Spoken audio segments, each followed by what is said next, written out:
Assalamualaikum warahmatullahi wabarakatuh. Alhamdulillahirabbil alamin. Allahumma sholli ala Muhammad wa ala ali Muhammad. Pemirsa, salam jumpa kembali di program Kabar Petang edisi Kamis 2 Desember 2021 bersama saya Fatih Salahuddin. Selama beberapa waktu ke depan kita akan membaca menelaah berita paling menarik hari ini, membahasnya bersama narasumber yang berkompeten dan tentu dari sudut pandang Islam. Pemirsa, inilah Kabar Petang selengkapnya.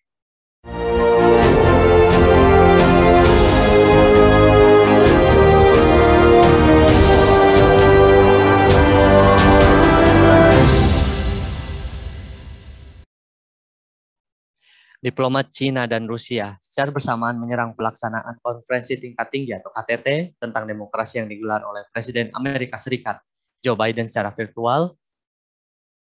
Cina dan Rusia diketahui dikecualikan dalam ajang yang rencananya akan digelar pada 9 hingga 10 Desember mendatang.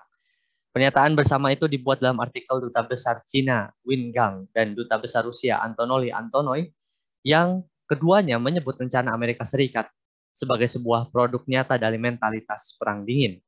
Mereka menyatakan perang yang diinisiasi Biden itu akan memicu konfrontasi ideologis dan keretakan di dunia, menciptakan sebuah garis perpecahan baru. KTT itu sejatinya untuk memenuhi janji kampanye Biden memajukan demokrasi global. Namun, saat Departemen Luar Negeri Amerika Serikat merilis daftar 100 negara yang diundang, Rusia dan Cina tidak ada di daftar tersebut. Tentu saja, Rusia dan Cina berang, khususnya Cina. Kemarahan itu bertambah dengan masuknya Taiwan ke dalam daftar 100 negara yang diundang oleh Amerika Serikat. Apa target umum dalam KTT demokrasi yang diinisiasi Amerika Serikat tersebut? Apa target Amerika Serikat secara khusus terhadap Eropa, Cina, Rusia? Lalu bagaimana posisi Indonesia dan dunia muslim dalam pertarungan politik internasional tersebut? Untuk membahasnya, kami telah terhubung dengan pengamat politik internasional Bung Umar Syarifuddin. Assalamualaikum, Bung Umar. Waalaikumsalam warahmatullahi wabarakatuh. Ya, Bung Fatih. Bung Umar, bagaimana kabarnya? Alhamdulillah sehat. Semoga Alhamdulillah. peserta seluruh pemirsa Khilafah News juga sehat semua. Baik, Bung Umar, semoga selalu sehat selalu. Baik, Bung, langsung saja pada pertanyaan pertama dalam diskusi kita di program Kabar Petang pada hari ini, Bung. Dikabarkan, Bung, KTT Demokrasi akan berlangsung secara virtual pada 9 dan 10 Desember. Gelaran ini juga merupakan salah satu janji kampanye Presiden AS Joe Biden yang katanya ingin menempatkan perjuangan antara demokrasi dan pemerintah otokratis pada kebijakan luar negerinya. Sebenarnya apa target umum dalam KTT Demokrasi yang diinisiasi oleh Amerika Serikat tersebut, Bung? Ya, kalau saya menilai bahwa Amerika dalam KTT Demokrasi berusaha untuk mengokohkan dirinya bahwa dirinya itu tetap menjadi pemimpin dunia. Itu yang didiktekan oleh Amerika setelah kepercayaan terhadap kepemimpinan Amerika melemah akibat berbagai krisis politik, krisis finansial dalam 2 dekade terakhir ya. Sehingga kita melihat bahwa Amerika terus mendiktekan keinginannya terhadap negara-negara lainnya, baik itu negara berkembang maupun negara maju. Jadi Amerika juga terus mendiktekan keinginan politiknya khususnya kepada Eropa agar sinyal yang diberikan oleh Amerika kepada Uni Eropa ya dalam KTT nantinya tentu saja agar mereka tidak bisa menggeser posisi Amerika. Sehingga secara lebih khusus saya melihat bahwa Amerika hari ini menanggung beban yang cukup berat dalam berbagai situasi politik terakhir setelah mendapatkan banyak sekali perlawan dari berbagai negara. Sehingga hal ini menyebabkan kepercayaan kepada Amerika dan kepada doktrin kapitalisme secara lebih umum ya dan termasuk demokrasi semakin lama semakin melemah karena demokrasi dimaknai oleh banyak sekali negara sebagai kedok untuk mempertahankan hegemoni Amerika Serikat. Termasuk perang melawan terorisme yang diusung Amerika Serikat kepada seluruh negara dan seluruh penguasa satelitnya, dan termasuk itu bisa dimaknai oleh kaum muslimin khususnya di dunia Islam sebagai perang melawan Islam dan kaum muslimin sendiri, termasuk global war on radikalisme, global war on terrorism, dan itu menjadi salah satu alat untuk memuluskan imperialisme Amerika Serikat ya khususnya di dunia muslim. Dan kita melihat bahwa dunia muslim memiliki potensi yang strategis dalam banyak aspek yang dibutuhkan oleh eksistensi Amerika dengan ideologi kapitalisme dan demokrasinya. Sehingga ini dibaca oleh Amerika sebagai peluang agar potensi dunia muslim ini tidak direbut oleh Uni Eropa, apakah Rusia maupun Cina. Sehingga kita melihat pasca runtuhnya Uni Soviet dengan ideologi komunismenya, Amerika hari ini melihat bahwa ada potensi kebangkitan Islam yang dia anggap menduduki posisi sebagai ancaman paling potensial ya terhadap keberlangsungan ideologi kapitalisme, demokrasi, dan kepentingan kapitalisme global. Ini yang saya lihat dari proyek KTT demokrasi yang dimainkan oleh Amerika Serikat dalam koridor penjajahan yang dia langsungkan agar hegemoninya tetap bertahan di dunia. Begitu Bung Pateh. Baik, Bung Umar. Sangat mencerahkan sekali, Bung. Lantas, Bung, apakah dalam KTT tersebut Presiden Joe Biden ingin mengembalikan Amerika Serikat ke kepemimpinan global untuk menghadapi kekuatan Cina dan Rusia, Bung? Kami lihat bahwa permusuhan dan tekanan terus-menerus Amerika kepada Cina dan juga Rusia itu menjadi semakin lama semakin ajak ya sejak beberapa dekade waktu yang lalu ya, khususnya terhadap Rusia.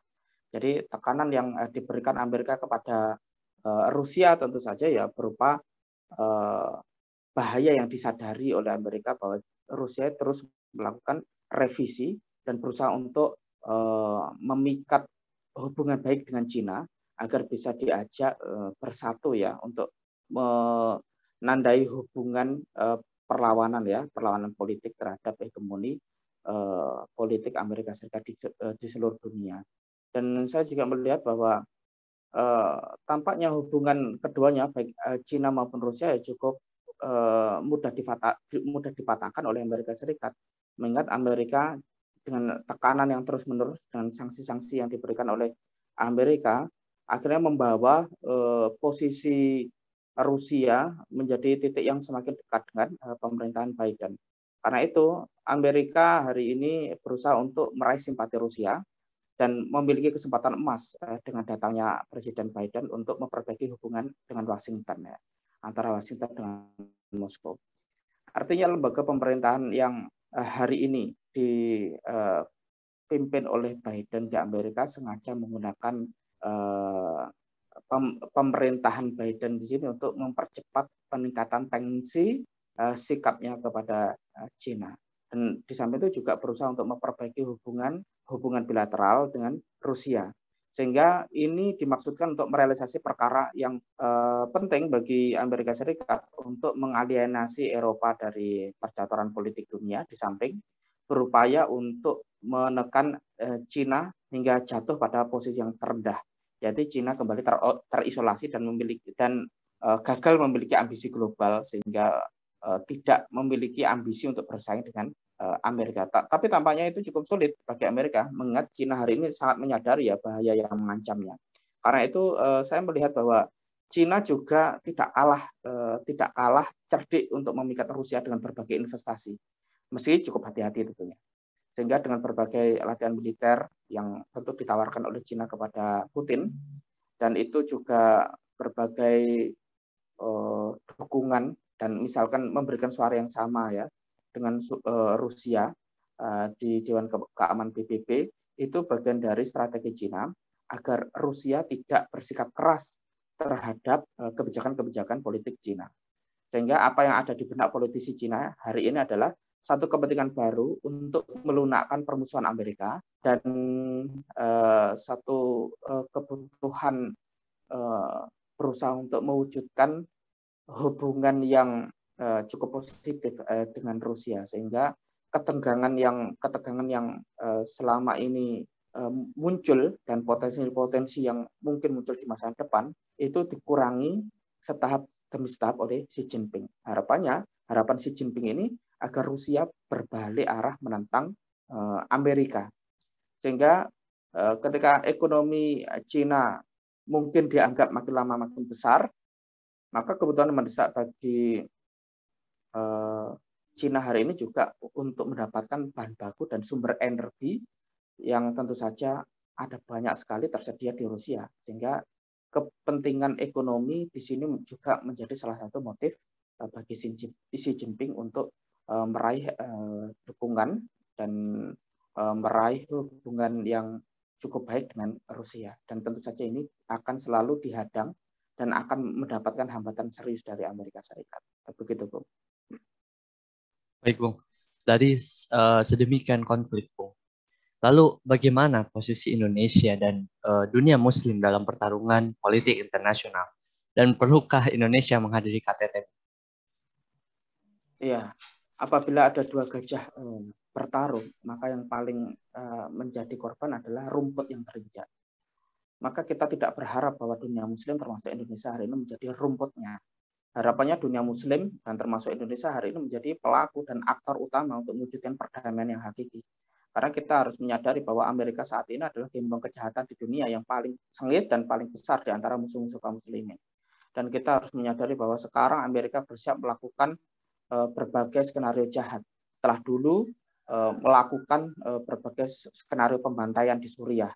Juga tidak kurang pembantaian besar yang dilakukan di Irak maupun di Afghanistan. Dan kita melihat Amerika akan memberikan tugas pembunuhan massal kepada kaum muslimin dari Bashar Assad ya, dan berusaha untuk memaksakan berbagai konstitusi sekuler terhadap kaum muslimin dan memaksakan penguasa antek-antek mereka agar hegemoni Amerika hari ini semakin kuat di berbagai kawasan. Sehingga tugas seorang muslim sebetulnya adalah mencabut pengaruh Amerika seakar-akarnya di seluruh kawasan dunia muslim khususnya ya. Sehingga Amerika dan seluruh anteknya hendaknya tidak diberikan kesempatan oleh kaum muslimin untuk membuat situasi politik semakin tidak stabil di berbagai dunia muslim. Sehingga kita harus memahami bahwa Amerika hari ini memiliki pengalaman yang cukup besar ya untuk membuat berbagai kerusuhan dan kegaduhan di dunia dan membuat berbagai skenario penjajahan. Namun dengan klaimnya hari ini sebagai polisi dunia, sebagai negara yang mengusung demokrasi, hendaknya hari ini menjadi titik kesadaran bagi umat dan para penguasa dunia muslim untuk mencegah berbagai kepentingan-kepentingan Amerika itu bisa terrealisasi di seluruh dunia muslim. Sehingga penolakan dunia muslim terhadap intervensi Amerika itu adalah penolakan yang harusnya mutlak, tidak bisa lagi ditawar. Karena menerima berbagai kesepakatan gelap dan kesepakatan penjajahan dengan Amerika, tentu saja ini adalah sebagai pengkhianatan terhadap Islam dan tentu saja adalah umat Islam. Karena kita harus paham bahwa Amerika hari ini datang untuk menyelamatkan kepentingan dan angka-angkanya, bukan untuk membela kaum muslimin. Sehingga kita wajib memahami berbagai perintah-perintah dan larangan Allah Subhanahu wa taala, dan ini wajib bagi kita untuk menuntun berbagai aktivitas kita. Karena itu Allah juga mewajibkan kepada kaum muslimin untuk mengadopsi berbagai tugas-tugas Islami yang harus tegak di seluruh penjuru dunia. Maka kita melihat sekitar kita ini, apakah proyek Amerika itu gagal atau berhasil? Maka itu tergantung sikap kaum muslimin yang harusnya bersatu di atas kalimat yang satu, atas proyek yang satu. Apa proyeknya? Adalah proyek persatuan umat dengan tegaknya syariat Islam secara kafah. Begitu. Baik, terima kasih banyak Bung Umar atas kehadirannya dalam program Kabar Petang pada hari ini. Pemirsa Kabar Petang, semoga Anda mendapatkan banyak manfaat dari acara kami. Sampai bertemu lagi di jam dan channel yang sama setiap hari. Jangan lupa untuk subscribe, like, dan share channel ini. Akhirnya saya Fatih Salahuddin bersama kru yang bertugas mohon undur diri. Wassalamualaikum warahmatullahi wabarakatuh.